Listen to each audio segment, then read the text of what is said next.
A wise person once told me, dreams don't work unless you do.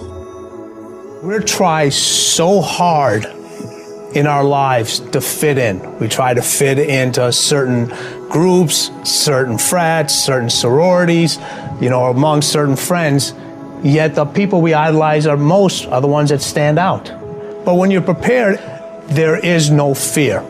There is no fear of failure. Because even if you've walked out of something and you feel like you failed at it, your preparation is so strong that you're going to take that failure and turn it into the outcome you desire. And most people stop at failure. Okay? We've all failed at things. I'm going to continue to fail at stuff, right?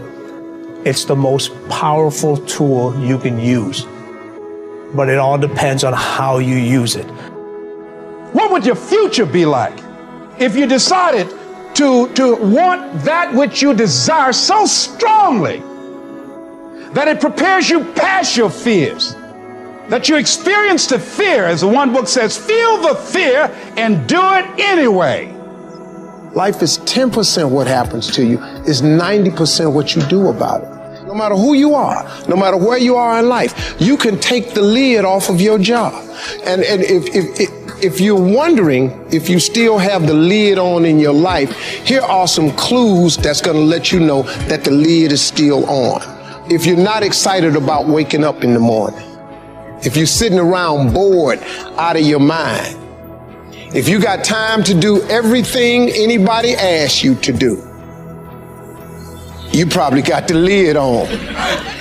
If when you tell your dreams to all your friends, it makes sense to them, you got your lid on, man. Your dreams should not make sense to everybody. You got to say something that make people go, how you gonna do that? That's when you got the lid off. And if I were you, I'd do that. I'd take the lid off. Makes sense to me, don't it? They're always going to get ready to get set to get going. What we've got to do is, boom, just like that, move into action. Every time you remember your dream, you're removing some dirt. You're digging it back out. The true mark of a champion is even though some dirt gets thrown on your dream, instead of letting it get buried, you keep shaking it off. You keep moving forward. You keep looking for a new opportunity. You wouldn't be having that opposition if you didn't have something great in you. If your dream wasn't alive and on track, right on schedule to come to pass, you wouldn't have so many things coming against you. That dream is still alive. You may have tried a year ago, 5 years ago, or 40 years ago. Didn't work out. Nobody was there to help you. Go back and try again. This is your time. This is your moment. Your destiny is calling out to you. Can I tell you, your dream is not dead. It's just not in season. Your time is coming. Promotion is coming. Good breaks are coming. Promises you've been standing on. Dreams you've been praying about. Lack is not your destiny. Constantly struggling, barely getting by is not the end of your story. These light afflictions are for a moment. The adversity is temporary. The glory is eternal. Lord, I believe this is my year to get healthy and whole. This is my year to meet the people of my dreams. This is my year to go further in my career, to step into a new level of my destiny. This is my year to accomplish dreams, to break free from this depression. This is my year to meet the right people. This is my year to get healthy and whole. This is your year to see double. This is your year for vindication, for restoration, for new beginnings. Now get your mind going in the right direction.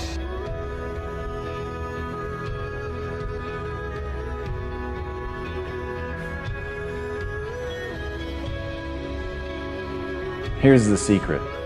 The people that do the most with their lives, the people that seem the most self-assured, the ones that seem to embody confidence, the ones that seem to define confidence, they're the ones that had to face down the most fear.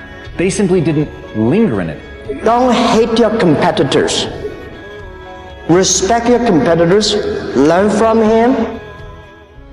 had a very important person in my life come to me and say, who's your hero? And I said, I don't know, I got to think about that. Give me a couple of weeks. I said, I thought about it. You know who it is? I said, it's me in 10 years. So I turned 25 10 years later. That same person comes to me and goes, so are you a hero? And I was like, not even close. I said, why? I said, because my hero is me at 35. So you see, every day, every week, every month, and every year of my life, my hero is always 10 years away. I'm never going to be a hero.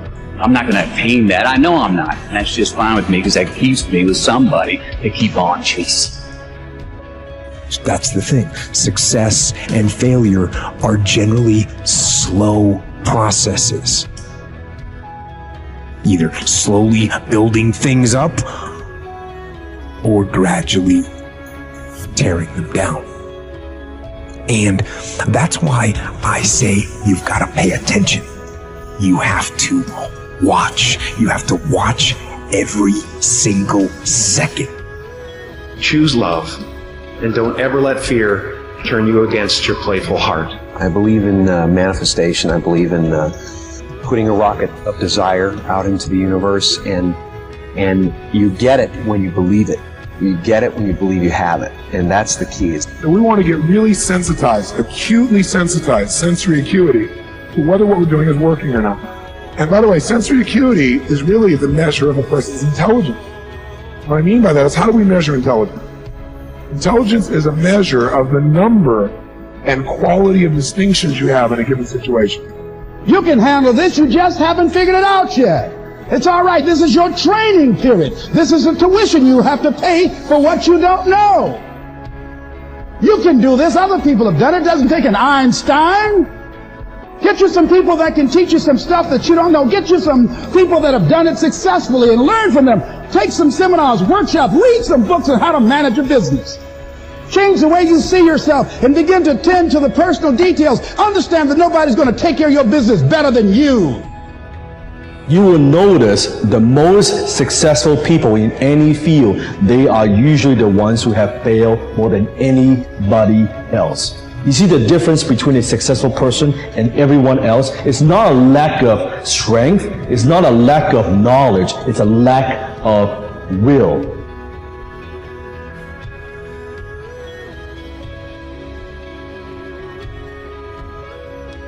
You must experience what this life is totally, isn't it? Before you go, you must experience this. If you do experience that, then such questions will never arise in your mind, because that's not the way existence is.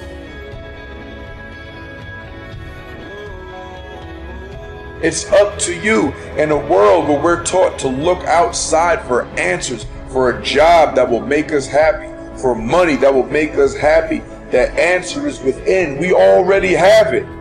We already have the answer, but will we unleash it? Will we give it? Will we own it? Will we truly reinvent ourselves to become the people that we're capable of becoming?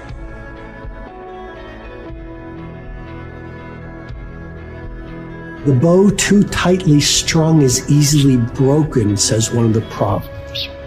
Balance is a gorgeous thing. So be monomaniacal in your execution around your high-value targets, your HVTs, your mission plan, but also build in some rewards. And that's going to send a gorgeous message to your conscious and your subconscious mind that, hey, this daily practice of execution around my deliverables is a beautiful thing. And you create this thing called momentum. And the monk who sold his Ferrari, I went back and I saw this recently. I think there's a whole chapter on momentum. And you become like this. I love skiing. You start off small, but as you go down the slope, you pick up momentum. A lot of people say, Robin, where do I start? I want to start a new business. I want to become a better artist. I want to find the love of my life. I want to be a world-class creative. I want to multiply my financial life. Where do I start? You just start. You just start. There's great power in the start. And when you start, life starts supporting you.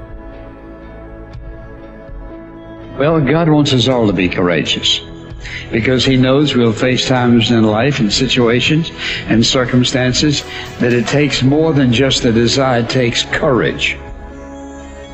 Many people operate on the basis of fear. on the basis of what other people think. We as believers should operate on the basis of courage. Courage to say no when we ought to say no. Courage to say yes when we should say yes. So what kind of courage do you have?